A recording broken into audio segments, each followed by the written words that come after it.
மாலை முரசு நேயர்களுக்கு வணக்கம். இன்றைய பங்குச்சந்தை நிலவரம் பார்க்கலாம். நிஃப்டி தொடர்ந்து புல்லிஷாகவே இருக்குது. ஸோ நிஃப்டியோட டார்கெட் வந்து அப்சைட் டார்கெட் 25,500 வரைக்கும் போகிறதுக்கான வாய்ப்புகள் இருக்குது. ஸோ நிச்சயம் 25,000 அது கிராஸ் ஆகிடும் அப்படின்னு நம்பலாம்.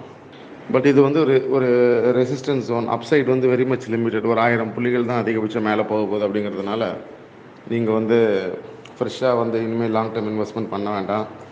ஸோ கொஞ்சம் மார்க்கெட் கரெக்ஷன் ஆனாச்சுன்னா அதுக்கப்புறம் பண்ணுறதப்படி யோசிக்கலாம். இப்போதைக்கு ஏற்கனவே வச்சுருக்கிறவங்க அதிகபட்சம் 25,500 பக்கம் வரும்போது கொஞ்சம் கொஞ்சமாக கொடுக்க ஆரம்பிக்கலாம். இல்லை இப்போத்துலேருந்தே கொஞ்சம் கொஞ்சமாக கொடுக்க ஆரம்பிக்கலாம் பொசிஷன்ஸ்லாம்.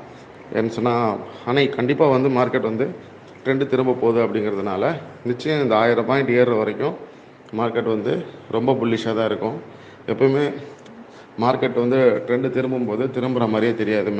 நல்லா மேலே போகிற மாதிரி தான் இருக்கும்.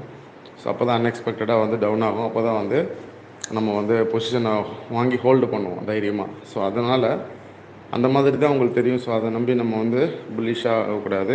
இப்போ அதே மாதிரி ஷேர் வாங்கிட்டு இவ்வளோ நாளாக நீங்கள் வந்து ப்ராஃபிட் வந்தால் உடனே அன்றைக்கி கட் பண்ணிடுவீங்க. லாஸ் வந்தால் மட்டும் வச்சுருந்து வெயிட் பண்ணி கொடுப்பீங்க. அதெல்லாம் இவ்வளோ நல்லா ஒர்க் அவுட் ஆகிருக்கும். அதெல்லாம் இனிமேல் நடக்காது. ஸோ மார்க்கெட் ஒன்ஸ் வந்து நீங்கள் வந்து ஒரு ப்ராஃபிட் வந்து ஒரு 100 ரூபாய்க்கு ஒரு ஷேர் வாங்குறோன்னா ஒரு 2 ரூபா வந்ததுன்னா ப்ராஃபிட் புக் பண்ணுறதும், ஒரு 10 ரூபா 20 ரூபா லாஸ் ஆனாலும் வெயிட் பண்ணிங்கன்னா ஒரு 6 மாதத்தில் திரும்பியாவது பழைய ரேட்டுக்கு உங்களுக்கு ப்ராஃபிட்டில் வந்துடும் கொடுத்துருவீங்க இல்லையா? அந்த மாதிரி வெயிட் பண்ணாதீங்க. நான் மார்க்கெட் வந்து ட்ரெண்டு வந்து பாசிட்டிவாக இருக்கும்போது தான் அது ஒர்க் அவுட் ஆகும் அந்த மாதிரி ஸ்ட்ராட்டஜிலாம். ஸோ இப்போ என்னோடய வியூ என்னென்னு சொன்னால், இதில் வந்து டிஸ்ட்ரிபியூஷன் ஜோன் கையில் இருக்கிறதுலாம் கொஞ்சம் கொஞ்சமாக கொடுக்க ஆரம்பிங்க. So long term investment SIP இன்வெஸ்ட்மெண்ட்டுக்கு பிரச்சனை இல்லை. ஓகேங்களா? நான் ஒரு 10-20 வருஷம் வச்சுக்க போகிறேன்னா எந்த பிரச்சனையும் கிடையாது. ஸோ நீங்கள் வந்து மியூச்சுவல் ஃபண்ட்ஸ்லையோ இல்லை ஈக்விட்டி ஷேர்ஸ்லையோ நல்ல நல்ல ஷேர்ஸில் வாங்கி அப்ஸ் அண்ட் டவுன்ஸ் நடக்க தான் செய்யும். மார்க்கெட்டிங்கேருந்து ஒரு 20,000 கீழே போகும், 15,000 கீழே கூட போகலாம். திரும்பவும் மார்க்கெட் வந்து 40,000 50,000 போகும்.